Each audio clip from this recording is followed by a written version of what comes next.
I couldn't sleep last night, or this morning rather, I decided to watch the Oscars. Out of every app I've got on my phone with entertainment, I couldn't find anything to watch. And it didn't disappoint because I witnessed what was probably the most outrageous act of privilege that I've seen during an awards ceremony.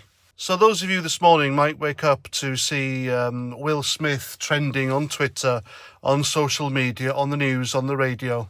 And that's because he got up from the audience and went to slap the host, Chris Rock. Now, Chris Rock is a comedian.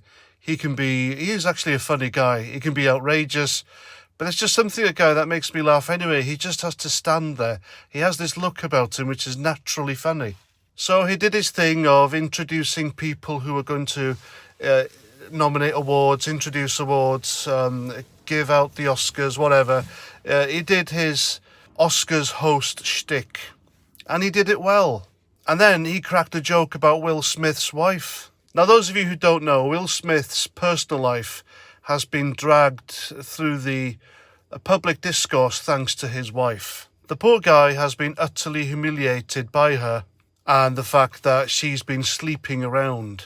But what was interesting about this joke was, and that's it was a joke. Chris Rock cracked the joke, the camera then panned onto Will Smith and his wife, and Will Smith was laughing. So he took the joke in good humour. As we all know, Will Smith does or did have a sense of humour, he himself being a comical kind of guy. But it was his wife's face that completely turned sour. And then he walked onto the stage, confronted Chris Rock and slapped him.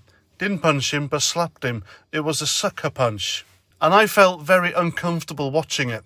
Because number one, Will Smith, everyone knows him as the easygoing, nice guy of Hollywood. He even allows his wife to literally walk all over him. But this act by him is a massive act of privilege. Can you imagine if that was a white actor who did that to a black guy, or a white actor who did that to another white guy, with the same lack of consequences? Because nothing happened to Will Smith because of this. He wasn't escorted out, and he wasn't denied his Oscar, because he won an Oscar after that, and his speech was cringeworthy. And quite frankly, out the whole business, he's come out looking like a proper bag of shit, a bit of a douchebag and a coward, because Chris Rock is literally half his size. In fact, saying that, Chris Rock is half anyone's size. And the Academy Awards did nothing.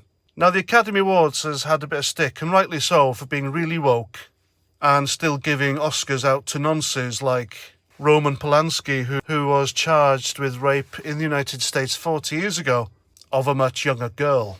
And they still gave him the award.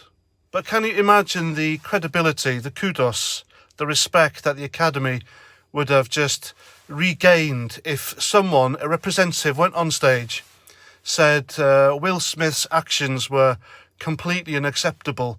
They denounced him and his act of violence, and they said, right, because of that, he's not getting his Oscar because he'd actually won an Oscar. But no, they didn't. This guy literally committed a crime live in front of millions of people on telly, and nothing happened. Talk about privilege and lack of accountability. I mean, Will Smith didn't even apologise to Chris Rock afterwards. He stood there, he cried like a sissy, apologised to the Academy, apologised to his peers, and then blamed the devil or something. What an absolute dick. I will never see Will Smith in the same light now. And I really used to enjoy his films as well, especially Fresh Prince of Bel-Air. That is still a great TV series. That will always be a great TV series, but he's just tarnished himself, and everything is done now with this one act of sheer stupidity. I mean, him saying on television afterwards that he's a protector and fierce defender of his family, 20 minutes after literally committing an assault on national television, is probably the most embarrassing display of narcissism that any award show has ever produced. And that's saying something. And of course, there are people making excuses saying he defended his wife's honour. Well, she has no honour. She's been literally sleeping around with other men and letting everyone know about it, telling everyone in public about it, humiliating Will Smith. But it was a joke. That's all it was. A joke. It's nothing to lose your hair over. Now, I think Will Smith could have dealt with this in a far more classy manner by just ignoring what Chris Rock said, pulling up his chair a bit closer to his wife, giving her a hug, and telling her she's really beautiful, whispering in her ear how much he loves her, and just boosting her confidence right back up. That is how a man in complete control of himself would have dealt with that situation. But kudos to Chris Rock for taking that like a man and continuing his job like a professional. But yeah, I am really disappointed in the Academy Awards by not having Will Smith thrown out and his Oscar revoked. But there you go, that's white privilege for you. That's what I think. Please let me know what you think in the comments. And if you like what I do, if you believe in free speech and you want to support my channel, then by all means you can buy me a beer. The link is down below. And that, folks, is that. So until my next video, please comment, share, subscribe, all that lovely stuff. And Roger Trout.